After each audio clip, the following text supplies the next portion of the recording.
Gracias. En la forma y términos que han quedado previamente señalados por la auxiliar de sala, se da inicio a la presente.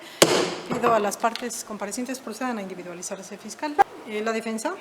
Buenas tardes, su servidor, el licenciado José Manuel Saucedo Ortiz, identificado con mi cédula profesional 128-5670, sin haber variado los datos para hoy recibir notificaciones. ¿Es cuánto? Gracias. Reitera el nombramiento de su defensor, Juan Manuel. Lo reitero, acepto. Gracias. Señor, ¿también reitera el nombramiento a favor de su asesor? Perfecto. El agente del Ministerio Público compareciente es a quien se le hizo efectiva medida de premio. Sí, maestra, ya hice bajo el principio de lealtad y bajo la garantía de audiencia, ya presenté... Lo hizo por escrito. Sí, maestra. Perfecto, bien. Bueno, estando ya las partes necesarias reunidas en esta audiencia que fue solicitada por la defensa del acusado a efecto de revisar la medida cautelar que tiene impuesta el señor acusado, sin más lo dejo en uso de la palabra, sí. Abogado. Gracias. Obra en la carpeta de investigación una evaluación de riesgo del CEMECA del 15 de marzo de 2024 que remite la licenciada, en la que se concluye que no existe riesgo para la víctima. Esta es una evaluación de riesgo que bajo el deber de lealtad, pues el juez que impuso la prisión preventiva justificada y ante quien en su momento solicitamos la revisión de medida no tomó en cuenta porque dijo que el evaluador pudo haberse equivocado. Posteriormente solicitamos una nueva audiencia de revisión de medida. Perdí la cuenta de las veces que faltó el agente del Ministerio Público. Sin embargo, a la vez habíamos solicitado una suspensión condicional del proceso, ofreciéndole a la víctima un pago anticipado de 50,000 pesos y el resto de los 240,000 en mensualidades, el cual no aceptó. Yo considero, por lógica elemental, que cuando hay un ofrecimiento de pago, pues no existe riesgo a la víctima, porque lo que quiere el imputado es dar por concluido el conflicto, que es uno de los fines del proceso penal. No obstante esa circunstancia, pues se continuó el proceso, se desahogó la audiencia intermedia, se dictó un auto de apertura para llegar a este juicio, ¿no? Entonces nosotros solicitamos al licenciado Juan Manuel Arzate Albarrán que nos hiciera un informe adicional a lo que ya existe en la carpeta de investigación y nos expidió un documento dirigido al suscrito, el maestro José Manuel Saucedo Ortiz, cuya copia corrí traslado a la víctima en la audiencia pasada y hace un momento al Ministerio Público. El licenciado Juan Manuel Arzate Albarrán, mediante este documento del 13 de julio de 2024, expone su estructura de la opinión técnica, la metodología y técnicas señaladas en la opinión técnica, agrega los datos socioambientales, la verificación de la información, verificación de datos en fuentes públicas y privadas, continúa elaborando su documento con observaciones y señala en la conclusión general que la víctima, respecto a la evaluación de riesgo del CEMECA, como dije, con un riesgo medio pudiera cumplirse bajo un esquema de supervisión estricto. Señala aquí el licenciado Juan Manuel Arzate Albarrán, que es un experto en análisis de riesgos procesales privado, que la evaluadora concluye su evaluación estableciendo riesgos de sustracción de la persona imputada, lo cual no es el tema que ahora nos ocupa. Y adicional a ello, su señoría, agrega que el evaluador confundía dichos elementos y realizaba un argumento simbiótico. Agrega que es así que aplicando la metodología enunciada se puede concluir que la persona imputada tiene un arraigo determinado. Y respecto a las conclusiones establecidas con relación a los numerales 169 y 170, riesgo de obstaculización del proceso y riesgo para la víctima, la evaluadora señala que no existe riesgo procesal. Es decir, que con este documento se queda evidenciado que no existe riesgo a la víctima. Cabe decir, y lo digo con todo respeto, que el juez que emitió la prisión preventiva justificada pasó por alto que la Corte Interamericana de Derechos Humanos no toma el factor de riesgo a la víctima como un parámetro para las medidas cautelares. Y quiero retomar ese tema porque yo sé que usted conoce de la materia. Tradicionalmente, cuando las víctimas efectivamente corren un riesgo, lo que hacen es levantar un acta y que el Ministerio Público les ponga medidas de protección, algo que no acontece en el presente asunto. Llevamos 5 meses en que mi patrocinado lleva detenido desde el que se cumplió la orden de aprehensión en un delito patrimonial no violento de fraude genérico por la cantidad de 240,000 pesos. Siendo evidente que él no pretende ni sustraerse a la acción de la justicia, porque además ya estamos en juicio, y mucho menos causarle un daño a la víctima. Y es por lo que solicito que se modifique la prisión preventiva justificada por una menos gravosa en favor de mi patrocinado, su señoría. ¿Es cuánto? Ministerio Público. Con su permiso, señoría. Al respecto, efectivamente, el numeral 153 del Código Nacional de Procedimientos Penales prevé las hipótesis de las medidas cautelares, en específico la que es legítima prisión preventiva de corte justificado. La Suprema Corte de Justicia de la Nación ha establecido que basta con que alguna se actualice, y entre ellas se encuentra la de garantizar la seguridad de la víctima u ofendido o del testigo, en este caso de la víctima.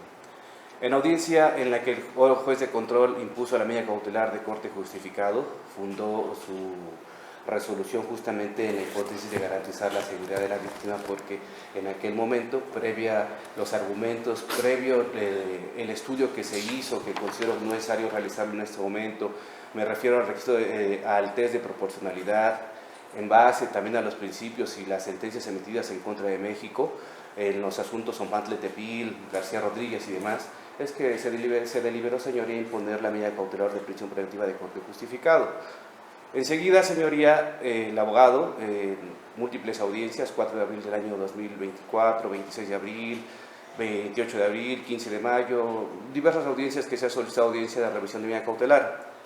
Al respecto, el numeral 161 del Código Nacional de Procedimientos Penales establece la hipótesis del momento en el que podría variarse las condiciones, la medida cautelar que se impuso, y esto es cuando variaron las condiciones. En todas las diversas diligencias, precisamente, señoría, se ha establecido, sin entrar a mayor estudio, porque ya se realizó al momento de imponer la medida cautelar, que hasta el momento no existe variación por la cual el órgano jurisdiccional impuso prisión preventiva de corte justificado. Bajo los argumentos que se realizaron en aquel momento, es que se atendió la petición hecha por parte de la representación social. Cierto es, señoría, que en ese momento el señor abogado me corre traslado de un, se denomina contrainforme, emitido por una persona, Juan Manuel Arzate Albarrán, el cual a su vez hace una opinión respecto a una opinión del Centro Estatal de Medidas Cautelares. Y únicamente, como efectivamente lo dice el abogado, para no abonar información, es únicamente la información que refiere. Sin embargo, considero que esta no es un medio de convicción suficiente para que tenga por acreditado que hasta este momento han variado las condiciones por las que se impuso la medida cautelar de prisión preventiva de corte justificado. Por ello, sin abundar más, señoría, considero que no le asiste la razón y debe prevalecer la que se impuso en un primer momento. Gracias, maestra. Me adhiero a lo manifestado por el representante social. ¿Desea hacer uso de la voz? También, lo mismo. Bien, abogado. Bien, nada más en concreto. Aprendí de una jueza en Cuautitlán, pero claro, cada juez tiene su propio criterio y no es vinculante. El transcurso del tiempo, el tiempo que lleva el detenido. lo tomó como que habían variado las condiciones por las cuales se había impuesto la prisión preventiva justificada.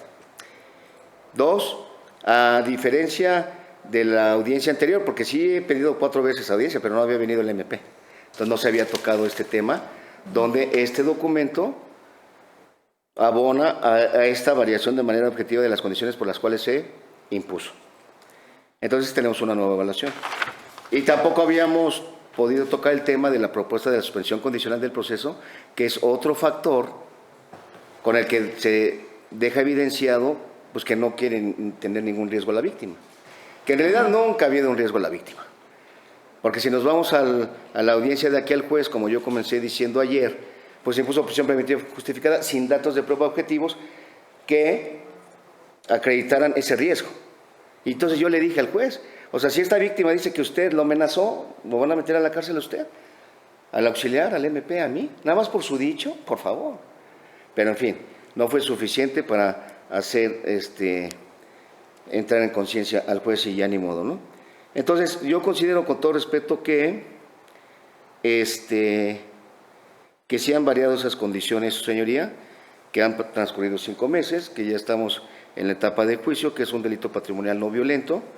Le propusimos 50,000 pesos a la víctima, no los aceptó, y al momento de hacer ese ofrecimiento es una variación adicional, porque es un indicativo de que no quiere hacerle ningún daño a la víctima. Lo único que quiere él es, fíjese usted, salir, ponerse a trabajar y pagarle el resto del dinero a la víctima. ¿Es cuánto? Muchas gracias. A ver, como es del conocimiento de todos ustedes, esta juzgadora no tiene la mínima referencia respecto de lo que se ha realizado en las etapas previas, ¿no? Porque esto es un requisito inclusive constitucional. Entonces, entiendo por las argumentaciones de ustedes mismos, me hacen saber si estoy en lo correcto o no, que la circunstancia en particular que tomó en consideración el juzgador de control para imponer la medida cautelar de prisión preventiva justificada fue el riesgo de peligro hacia la víctima. ¿Es así? Sí, es correcto. ¿Cómo está? Ahora, ese riesgo hacia la víctima, ¿de dónde se desprende? Del dicho de la víctima.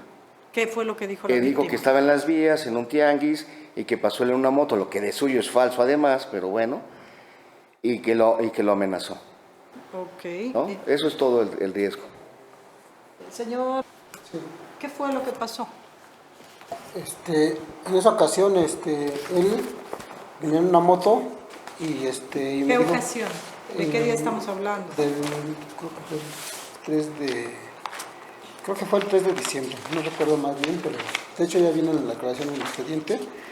Más o menos fue el día de que lo encontré a mediodía del tianguis y venía en la moto porque anteriormente varias veces me comentó que él lo había checado, porque yo le dije, no, pues sabes qué, te voy a hacer la denuncia porque me está haciendo un fraude, y me dice, no, dice, ya lo chequé con mis abogados y no procede.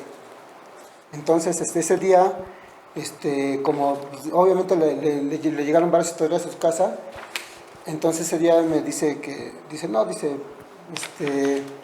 ya dejas de estar chingando, porque te voy a romper tu pinche madre, porque ni iba a proceder ni nada, dice. Entonces algo así que me dijo, de que o sea, sí me amenazó de que me iba a romper la madre si seguía yo con el juicio o con lo que estaba haciendo.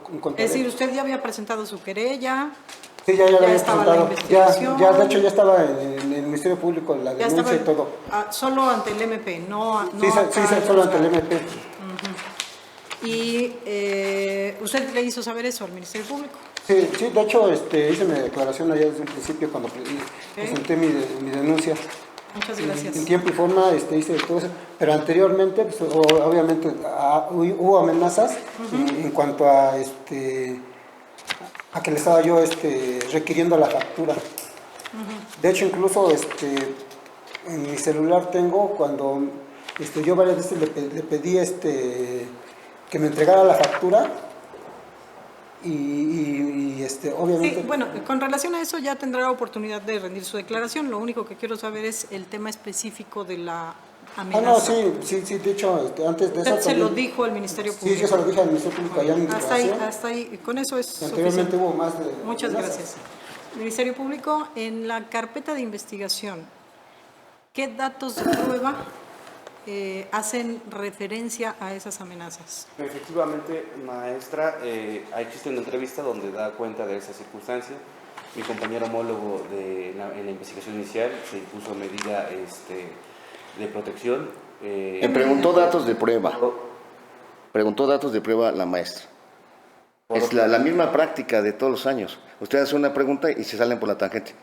A ver, vamos a darle oportunidad, por favor, de ser escuchado. Por otro lado, maestra, en las diversas audiencias que se ha solicitado la revisión de la medida cautelar, en la primera audiencia el señor insistió a preguntas que hizo el órgano jurisdiccional si continuaban las amenazas, él asentó y dio referencia a que estas continúan. Es justamente lo que existe, maestra. Bien. Bueno, esto es con relación a las amenazas que señala la víctima. Entonces ha recibido directamente del acusado y qué medida qué medida de protección la Fiscalía decidió imponer para resguardar la integridad de su víctima. Fue medida de protección con apoyo de la Policía de Seguridad Pública Municipal, maestra. Protección con seguridad pública municipal de Tlalnepantla. Naucalpan. De Naucalpan. ¿Y qué le han informado con relación a esa Hasta medida? solamente van informando el cumplimiento, señoría, no más.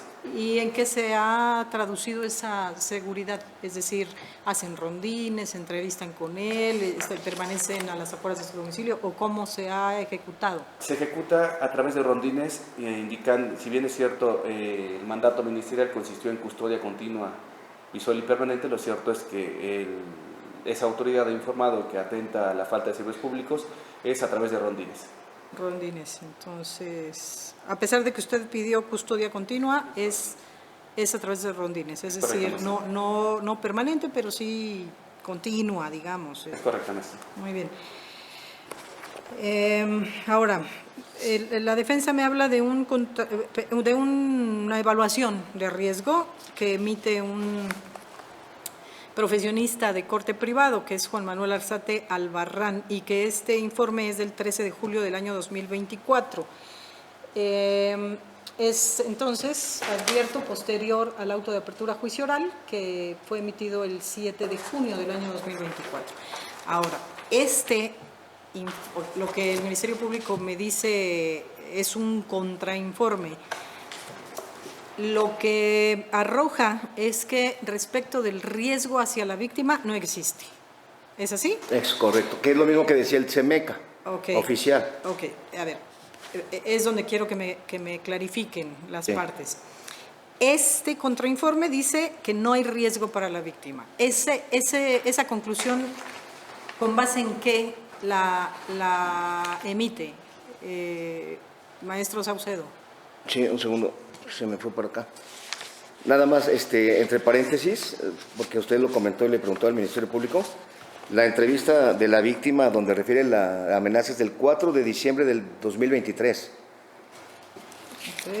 Y ahí señala que al pasar por el tianguis se encontró de frente a... Él mismo iba a bordo de una motocicleta y al detenerse le dijo, ¿ya ves cómo me la pelas? Ya deja de estar de puto en el MP, porque te voy a poner la madre. Entonces pasó diciembre, enero, febrero, marzo, 4 largos meses sin que hubiera algún tipo de pretender hacerle daño a la víctima, antes de ser aprendido. Nada más quería comentarle eso a raíz de lo que le preguntó al MP, ¿no?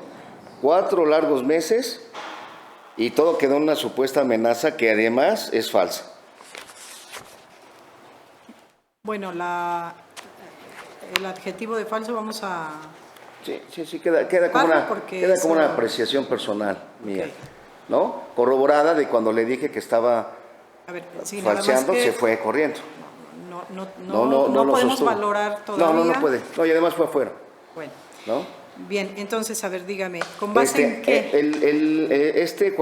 Una vez que que el evaluador del CEMECA hace su informe y dice que no hay riesgo a la víctima y que no lo toma en cuenta el juez. A ver, pero usted me habló de... Son dos. De un informe del 15 de marzo del 24 de Ese es el Verónica CEMECA. Pimentel. Ese es del CEMECA del 15 de marzo. 15 de marzo y lo suscribe. Sí. Ahí, ¿ella qué dice? Ella aquí, con base en las entrevistas que hacen en el UMEC CEMECA, Ajá. concluye que no hay riesgo a la No víctima. hay riesgo a la víctima. ¿Es así, Y- fiscal? Le puedo dar la conclusión, mire, A ver, y se lo lo escucho. puedo pasar al frente. Nada más concretamente del riesgo a la víctima. ¿Qué dice Verónica? Sí. Lo voy a buscar aquí, Si el fiscal lo tiene, también nos puede apoyar, Sí. o el mismo asesor también, ¿eh? por favor.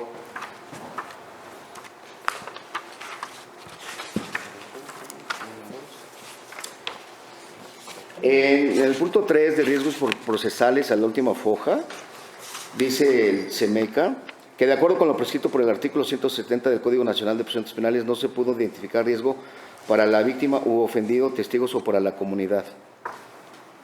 Y concluye un riesgo medio que pudiera cumplirse bajo un esquema de supervisión estricto. Este es lo que dice el CEMECA.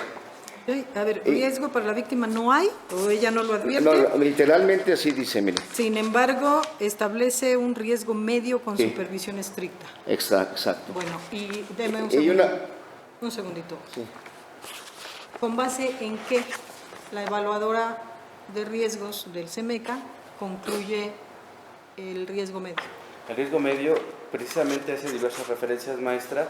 Efectivamente establece que el arraigo no es, que sí tiene arraigo. La Es otro persona tema, durante el es otro procedimiento. No, no Señoría, interrumpamos. no le falta respeto. no, pero señor. me falta el respeto cuando eres impertinente. A ver, E insultas mi abogado, inteligencia. por favor. Me está faltando el respeto Por porque favor. no es el tema. No voy a permitir esto, ¿eh? Sí, Por estamos favor. hablando del riesgo. Guardamos silencio Sí. y hablamos solo cuando Sí. nos dé oportunidad el juez. Sí, pero Por que no nos quieran favor. sorprender porque ese no es el tema. No voy a permitir No, faltas de respeto tampoco ni de- desorden. Tampoco de él. favor. Tampoco de él. Y efectivamente, maestra, en la opinión del Centro Estatal de Medidas Cautelares únicamente refiere que no advierte riesgo a la víctima, pero no establece algún factor, señoría. ¿Ok? Pero lo que quiero entender es por qué establece riesgo medio. Establece un riesgo medio, maestra, pero no, en concreto, maestra, no establece una estructura de por qué llega a ¿Por ese qué? riesgo medio. Y el juez de control, ¿por qué estimó? Porque, se los pregunto porque solamente ustedes lo saben, yo no puedo tener acceso a las resoluciones del juzgado de control, pero quiero comprender por qué estimó que la prisión preventiva justificada, que supongo que ustedes pidieron, porque de otra manera no lo hubiera podido imponer, era la idónea, la necesaria, la única, Gracias, maestra. Hizo un argumento tomando en consideración principalmente la manifestación de la víctima respecto a las amenazas que continuaban. Engarzó también respecto a la opinión técnica respecto a un riesgo medio y en general en eso fue, maestra. Eso no se más. basó. Bueno, asesor, ¿algo que desee manifestar? No, nada de manifestado. Nada, Tampoco. nada más. Sí, nada más. Abogado, ahora sí lo escucho. Esas amenazas que continuaban no están en la carpeta, ¿eh? Nada más lo vino a decir aquí. ¿Qué fue lo que dijo? ¿Qué No, le dijo esto la es lo que víctima dijo ahorita, al lo que dijo juez? ahorita, lo que dijo, no, la primera audiencia nada más era por esta riesgo, porque no había otros, Ok. nada más esta amenaza. Esa fue la que tomó en cuenta el juez para la Esta imposición. fue la que tomó en cuenta el juez nada más. Ok. Entonces nosotros al solicitar audiencia, dice continúan las amenazas, pero no hay registro de esas nuevas amenazas, tal como dijo incluso ahorita el Ministerio Público, que continuaban las amenazas, pero no hay ningún registro que continúen esas amenazas. Ok. Ni hay datos de prueba que acrediten eso. Bueno,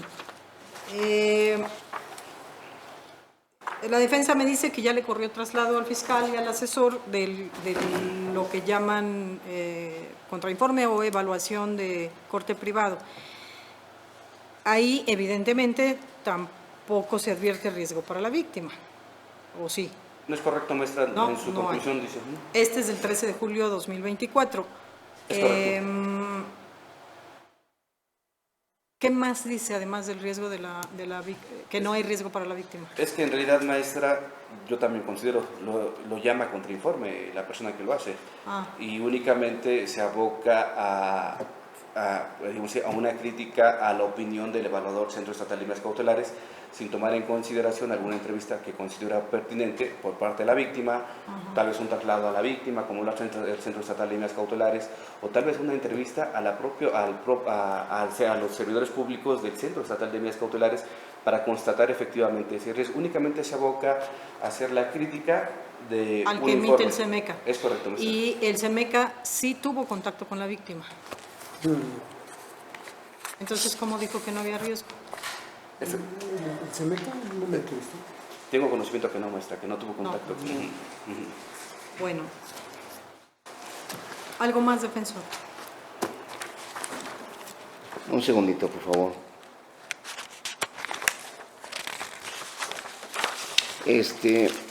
Solamente para finalizar, no tendríamos este problema si conforme al artículo 21 constitucional, el Ministerio Público hubiera cumplido con sus obligaciones de el esclarecimiento de los hechos e investigar los delitos, porque a raíz de que esta referencia que te voy a poner en la madre, pues no se constituyó en el lugar la policía de investigación, no recabó entrevistas, no se investigó esta referencia que hace la víctima y en consecuencia no queda acreditada ni siquiera indiciariamente y queda solamente en su dicho solo y aislado. Su señoría, ¿es cuánto? Bien. Señor, ¿desea manifestar algo con relación a lo que señaló el defensor en esta última intervención? Pues no. Bueno. Me llama la atención un aspecto que necesito que la defensa me aclare, por favor.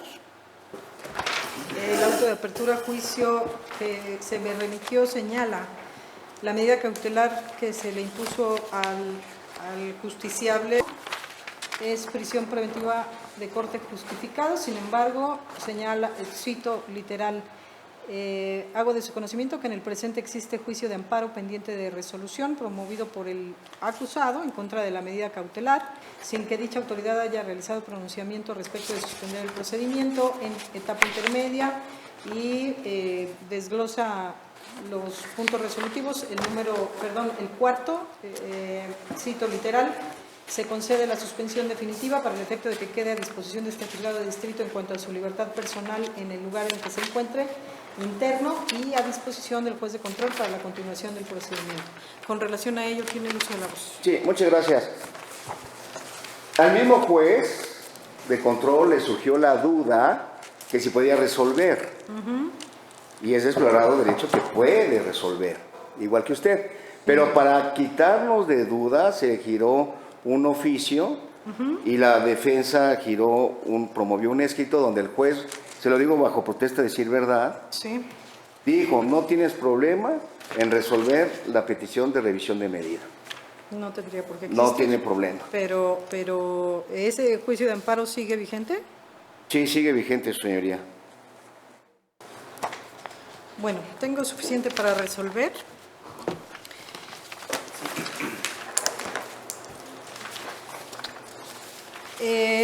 No voy a entrar en el tema de constitucionalidad de la medida cautelar de prisión preventiva, porque me parece que es un tema ya por todos conocido. El derecho internacional de los derechos humanos ya, si me permiten la frase, ya dejó de ser un aspecto novedoso, pues ya son bastantes años que han transcurrido a partir de que tenemos los juristas, digamos, conocimiento de la obligación de proteger, salvaguardar, garantizar, etcétera, los derechos humanos en favor de todas las personas. Entonces, sí, las dos sentencias que se han emitido por la Corte Interamericana de Derechos Humanos en contra del Estado mexicano son también del conocimiento de los presentes, que son letrados en el derecho, y tampoco considero necesario abordarlos. Sería totalmente ocioso. Lo que sí me interesa dejar claro es que con profundo respeto, desde luego, hacia la defensa,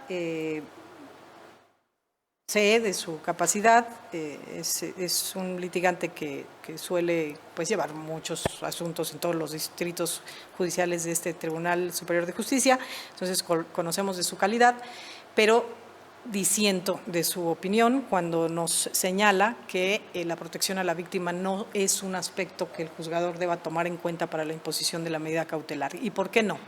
Porque a pesar de que la Corte Interamericana, a través de estas dos sentencias públicas y por todos conocidas, ha hecho un pronunciamiento específico con relación a la prisión preventiva, y ciertamente no es un aspecto ese en específico, la protección a las víctimas, testigos o comunidad, para ser tomada en cuenta de acuerdo al criterio de la Corte para la imposición concretamente de las medidas cautelares. Cierto también es que los jueces del Poder Judicial del Estado de México estamos obligados por precedente, valga la redundancia, obligatorio del propio Tribunal Superior de Justicia del Estado. Fue un precedente que emite una de las salas de este distrito judicial, la primera sala en materia penal, o el primer tribunal colegiado en materia penal de este distrito de Tlalnepantla, a través de la cual se nos vincula al criterio que se adoptó a través de este precedente, que pueden ustedes consultar con el rubro medida cautelar de prisión preventiva. Debe justificarse su necesidad en todos los casos para que proceda su imposición. ¿Qué nos dice este precedente en el tema de la justificación? Que es lo que me interesa que conozcan y que tomen en consideración para subsecuentes asuntos similares. Además de hablarnos de la aplicación del test de proporcionalidad, al cual también hace alusión la Corte Mexicana y la Corte Interamericana de Derechos Humanos, nos dice particularmente respecto de los rubros o escaños que debe considerar el juzgador para la imposición de la medida, entre otros, que son los que todos conocemos, evitar que el imputado se sustraiga a la acción de la justicia, que no se afecte el buen curso del procedimiento, etcétera. Concretamente, el peligro que pueda sufrir la víctima, testigos o comunidad. Cito literal: para la fijación de prisión preventiva habrá de tenerse en cuenta su finalidad, se abre paréntesis, garantizar la comparecencia del imputado, el desarrollo de la investigación, y aquí destaco, la protección de la víctima, testigos o comunidad, así como seguir la regla de proporción en el establecimiento de la precautoria, aplicando el criterio de mínima intervención según las circunstancias particulares de cada persona, y optar por la medida cautelar menos lesiva para el destinatario. Entonces, ojo, tenemos pronunciamiento obligatorio, al menos los jueces del Estado de México, para atender este precedente. Ahora, hecha esta aclaración, ello no implica que esta juzgadora no deba cumplir con su deber o deje de cumplir con su deber de analizar la petición de la revisión que realiza el señor abogado, porque, en primer lugar, los aspectos que aquí se destacan por el peticionario de la audiencia como condiciones que han favorecido la modificación de las que tomó en cuenta el juez de control para la imposición de la prisión preventiva, es en particular, según me señala la propia defensa, pues la emisión de ese contrainforme por parte de un evaluador privado de nombre Juan Manuel Arzate Albarrán, de data 13 de julio del año 2024, en donde, particularmente con relación al riesgo de la víctima, señala que no existe. Número 2, el acercamiento que refiere, bajo protesta de decir verdad, a la parte ofendida para efecto de realizarle de manera voluntaria un pago por la cantidad de 50,000 pesos y un plan de pago también por mensualidades hasta cubrir el monto total de la afectación derivada del delito. Y pues la inaceptación de esta propuesta por parte del acusado con representación de su defensa, a la víctima. Entonces, claramente existen aspectos que ya han variado respecto de las condiciones que tomó en cuenta el juez de control para la imposición de la medida cautelar hasta esta fecha, porque el juez de control no tenía conocimiento de ese acercamiento que se pretendió tener con la víctima para efectos del pago, ni tampoco existía este contrainforme por parte de un evaluador privado para determinar, en su caso, la existencia de ese riesgo hacia la víctima. Ahora, le he dado, si mal no recuerdo, en 3 ocasiones el uso de la voz a la propia víctima para efecto de que se pronuncie con respecto de estas supuestas amenazas posteriores a las que me dio a conocer de viva voz y no me ha hecho manifestación con respecto de alguna otra que haya sufrido de manera directa con respecto del acusado. Tampoco se me hace saber por parte del Ministerio Público, por el asesor jurídico, por la propia víctima, que exista alguna denuncia con respecto de esas amenazas diferentes a las que ya dio a conocer a la representación social a través de su querella inicial, que dio pábulo a este juicio, bueno, al juicio que ya está por iniciar. Entonces, es evidente que no existen datos de prueba ni tampoco indicios suficientes, vastos, que puedan ser tomados en cuenta por esta juzgadora para efecto de determinar en esas categorías que sabemos se tienen que revisar en el test de proporcionalidad que marca la Corte Mexicana para determinar que solo sí la prisión preventiva sea la que cumpla las finalidades del proceso. Como ustedes saben, uno de esos rubros o de esas gradas que se tiene que determinar por el juzgador para establecer cuál es la medida que resulte ser idónea para los fines del proceso, tiene que ver con la idoneidad, es decir, que sea la única medida que responda a esa finalidad. ¿Qué buscamos? Que la víctima no sea afectado en su esfera de derechos. Concretamente, que no se le afecte en su integridad física, en su vida, en su tranquilidad inclusive.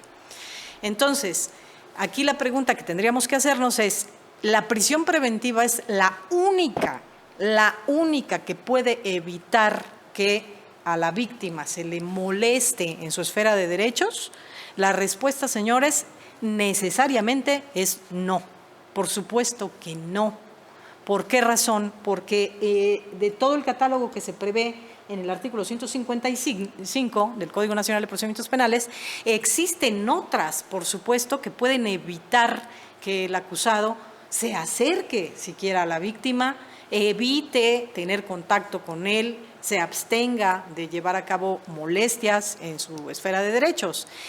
Si lo que pretendemos, por otro lado, es garantizar que no se sustraiga la acción de la justicia, por supuesto que hay otras que pueden válidamente garantizar que el acusado comparezca a todos los llamados judiciales, sobre todo que ya tenemos muy próximo el inicio del juicio, no se sustraiga y no con ello haga nugatorio, por supuesto, los derechos de la víctima para efecto de acceder a la justicia y a un pago de reparación de daño justo. No se me ha hablado por parte de ninguno de los intervinientes respecto de que se pretenda otra cosa con la medida cautelar, como pudiera ser, que eso lo sabemos porque son otros de los fines que debe de cumplir la medida cautelar, pues que no se afecte el buen curso del procedimiento, por ejemplo. No se me ha tocado ese tema, pero yo podría adelantar que sí existen otras medidas que también podrían salvaguardar que el curso del proceso se lleve a cabo a buen puerto sin que el acusado esté privado de su libertad. A lo que voy es, la prisión preventiva no puede ser la única y exclusiva de la que tenga, de la que tenga que echar mano el juez para proteger a la víctima de cualquier intromisión a su esfera de derechos. ¿Me regala agüita, por favor? Perdón. Entonces,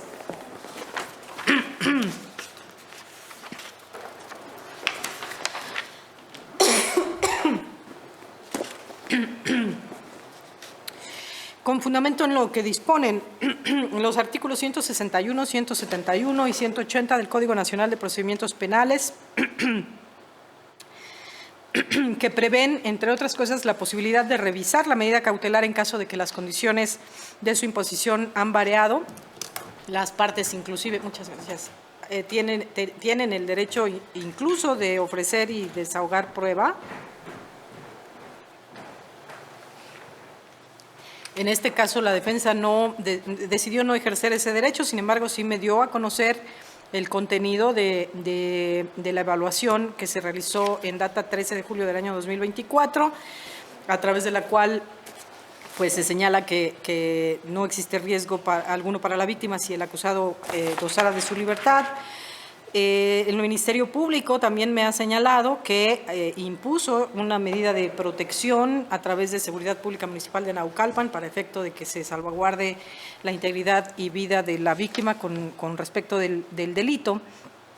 Esto, por supuesto, que lo tomo en consideración, sin dejar de lado que la propia evaluación de riesgo emitida, que es dependiente del Centro Estatal de Medidas Cautelares, ya desde el 15 de marzo del año 2024 le dio a conocer al juez de control que no existía riesgo para la víctima.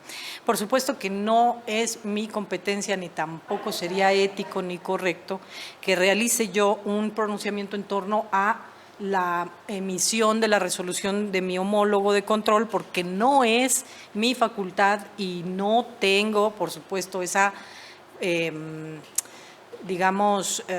legitimidad pues, para decir si estuvo bien o estuvo mal. Por supuesto que no soy su revisora, no me concierne realizar ningún tipo de pronunciamiento. Por el contrario, soy respetuosa de la decisión que él tomó y que además debe señalarse, está sub iudice, porque la autoridad federal pues tendrá oportunidad de inclusive analizar esa decisión y determinar si fue o no fue correcta. Esa sí es competencia de la autoridad federal, no mía. Sin embargo, con base en las argumentaciones de las partes en esta audiencia, lo que sí puedo resolver entonces, con base en los preceptos anteriormente invocados y de luego lo señalado por la Corte Interamericana de Derechos Humanos en las decisiones últimas que ha emitido en contra del Estado mexicano, también la vasta doctrina constitucional que ha emitido la Suprema Corte de Justicia de la Nación, a través de la cual ha emitido diversos parámetros con relación a los cuales el juzgador debe imponer las medidas de cautela. Y en correlación a lo que dispone el artículo 1, párrafo segundo, 19, párrafo segundo también de la Constitución Política de los Estados Unidos Mexicanos, y particularmente el artículo 155 del Código Nacional en sus fracciones 1, 2 y 8, se resuelve ¿Tiene una pastilla? modificar la medida cautelar de prisión preventiva justificada a la cual está sujeto el acusado y en su lugar le imponen, número 1, la obligación de presentarse periódicamente ante el Centro Estatal de Medidas Cautelares una vez cada semana en el día que le sea señalado por dicha autoridad.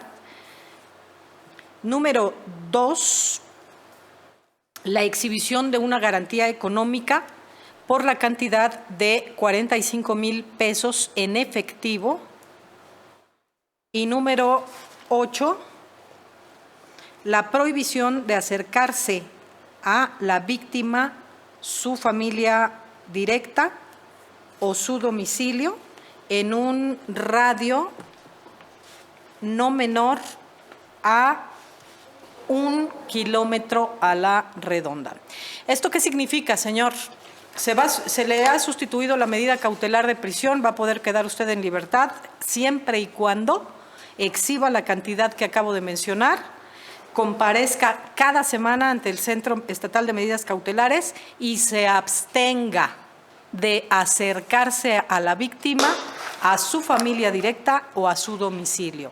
Y le hago saber que si usted incumple particularmente con esta última medida, la que acabo de mencionar, es decir, si usted o cualquier persona enviada por usted se acerca a la víctima a hacer cualquier tipo de intimidación, amenaza o simplemente deambular a las afueras de su domicilio o de ese radio que acabo de determinar, eso constituye un delito. Es el quebrantamiento de una medida cautelar, desobediencia, y tendría usted que ser procesado por un nuevo delito. Es decir, no nada más el que se le está instruyendo con motivo de este proceso, que es un fraude, sino ahora un segundo delito, que sería el haber quebrantado esa medida. ¿Queda claro?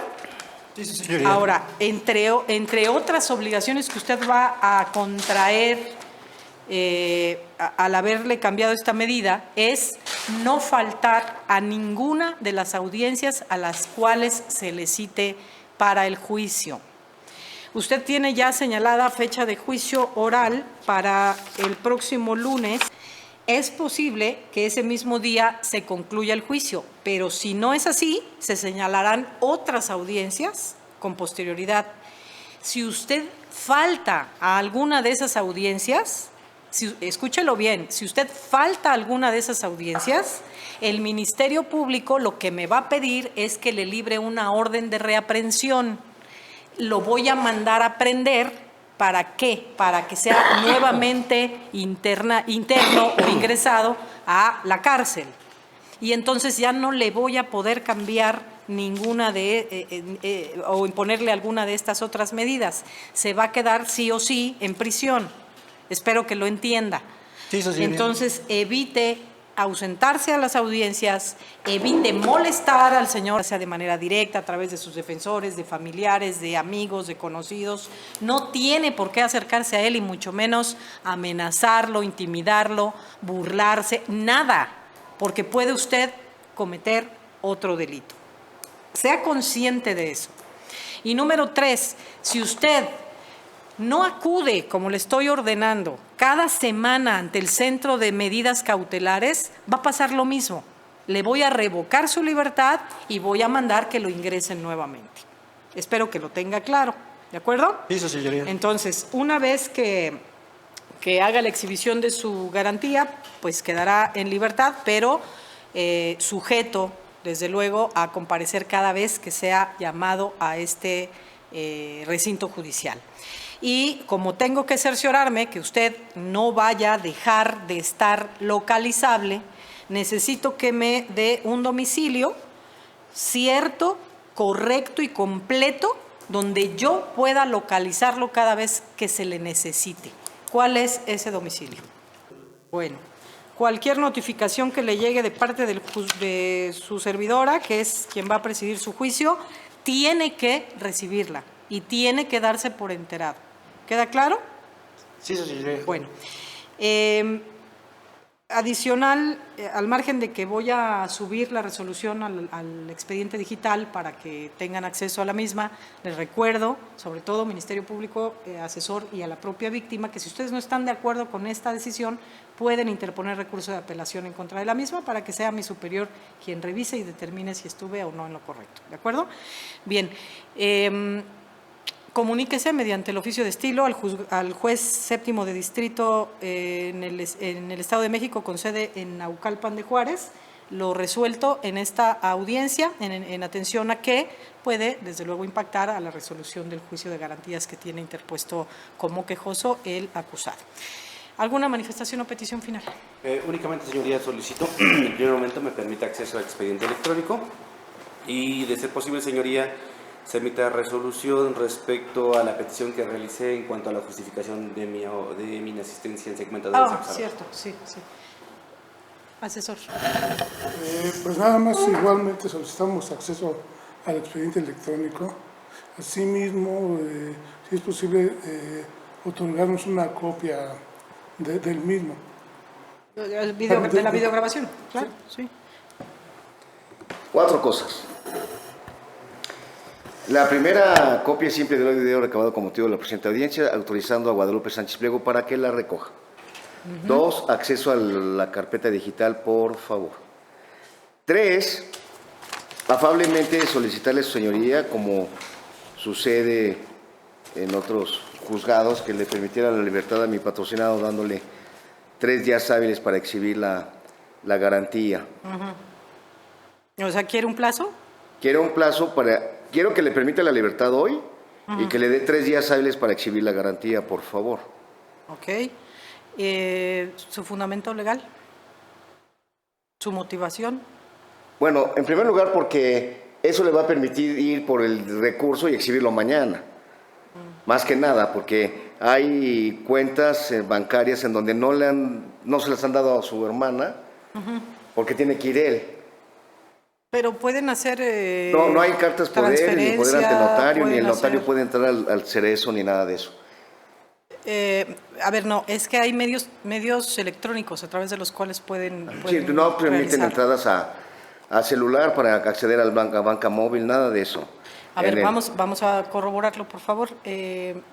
Háganme favor de preguntar al administrador del tribunal si es posible que se realice transferencia bancaria. No. Para pagar la garantía yo lo puedo hacer desde una transferencia mía, pero él tiene que retirar el dinero en el banco. Se requiere, si usted lo autoriza, por humanidad, que le permita la salida hoy mismo y 2 días hábiles para que exhiba esa garantía. No me estoy refiriendo a la manera de exhibirlo ante el juez, ante el juzgado. Eso no tengo ningún problema, porque puede ser en efectivo o puede ser con una línea de captura de Banamex, donde voy a Banamex y deposito y ya queda el depósito. Pero no me referí a ese supuesto. Me referí... Entonces no le entiendo. Sí. Si usted tiene dinero en el banco, nada más usted lo puede sacar. Y si yo tengo dinero, nada más yo lo puedo sacar. Yo le pedía afablemente la posibilidad de que le ordenara la libertad hoy, para que él mañana fuera al banco y retirara su dinero. Él, que nada más puede hacerlo él. No lo puede hacer nadie más. Y exhibirlo, porque yo le puedo dejar mi cédula profesional con la garantía de que él no se va a ir. Al menos que Dios no lo quiera, le pase algo y se muera, ¿no? Es que eso puede suceder. No, lamento mucho, pero no puedo Ok, atender bien, su está bien. solicitud. Entonces, una vez que lo exhiba, sale. ordeno su Bueno, libertad. Entonces, finalmente voy a terminar con lo siguiente. Y con todo respeto. Dígame. La garantía en efectivo es inconstitucional. Y usted me va a decir que tengo la vía del amparo.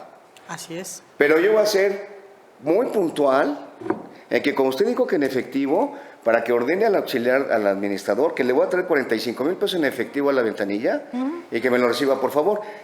Yo no voy a ir al banco con una línea de captura a depositarle al tribunal, porque aquí dice en efectivo, para que quede exentado en el acta, por A favor. ver, yo ya lo pronuncié. Sí, pero no lo sabe el abogado. administrador. Si yo dije en efectivo, él entenderá que es en efectivo. Ok, ¿está bien? No lo dije de otra manera, o dije de otra manera. No. Dije efectivo, Sí, ¿cierto? Sí, pero tradicionalmente en efectivo es ir al banco. Entonces yo no voy a ir al banco y solo Temas voy a traer- administrativos, discúlpeme, pero no dependen del juez. Sí. ¿Sí me explicó? La función jurisdiccional es una, la administración es otra. No, sí me queda claro eso. Entonces, Sí. ¿qué más me quería decir? No, nada más, que como aquí dice en efectivo, pues lo voy a traer en efectivo. Nada más quise aclararlo. Tiene que exhibirlo en efectivo. Ah, excelente, excelente. Perfecto. ¿Qué Sí, más? no, nada más es cuanto. Muchas gracias. Bien. ¿Algo más que desee manifestar? Sí, señoría. Por la medida cautelar, bueno, de la tercera que me puso de un radio de 1 kilómetro. No sé qué quieres decir. ¿Son vecinos o qué? Sí, ¿De cuánta distancia? aproximadamente 1 kilómetro. Bueno, pues entonces le pide que ponga 800 metros. Bueno. Sí, porque a no ver, tiene intención de acercarse a él. entonces, alléguenme de información con la cual yo pueda tener la certeza de Gracias a qué por distancia aclararlo. están y ya podemos determinar una pues distancia exacta, ¿no? Sí. O sea, comprendan algo, la decisión ya se tomó. Sí. Ya, este no es el momento de la quiero así, mejor acá. La decisión ya se tomó, ya resolví y lo acatan, punto. Si quieren cambiar, si quieren revisar nuevamente, bueno, pues tienen que hacer una petición nueva. ¿Sí? Entonces, ahorita lo que tiene que acatar es eso. ¿Qué tenga usted que hacer? Pues no lo sé. Si ya después me pide otra audiencia donde con pruebas me demuestra que sería muy perjudicial para usted darle cumplimiento a la medida porque está, no sé, a 200 metros su casa del señor, bueno, pues me lo tiene que acreditar y con base en eso se revisa y se cambia. ¿Sí? Por eso se les da el uso de la voz antes de la resolución. ¿De acuerdo? De acuerdo, señor. Bueno, se autoriza la petición de los registros que me piden todas las partes y al no haber más que proveer, dígame. Perdón, maestra, pedí la resolución de mi escrito, maestra. Perdóneme, sí. Con relación a la solicitud de que se tenga por justificada la inasistencia del Ministerio Público, ¿el asesor tiene algo que manifestar? ¿La defensa? ¿Cómo? Solicitó el No, Ministerio no tengo Público. oposición. Se tiene por justificada su inasistencia y se deja sin efectos la multa impuesta. Gracias. Para lo cual se ordena girar el oficio de estilo al Fiscal General de Justicia del Estado para comunicarle lo anterior y deje sin efecto la multa ordenada. ¿Es todo? No es todo, maestra, gracias. Bien, al no tener más que proveer, se declara concluida esta audiencia.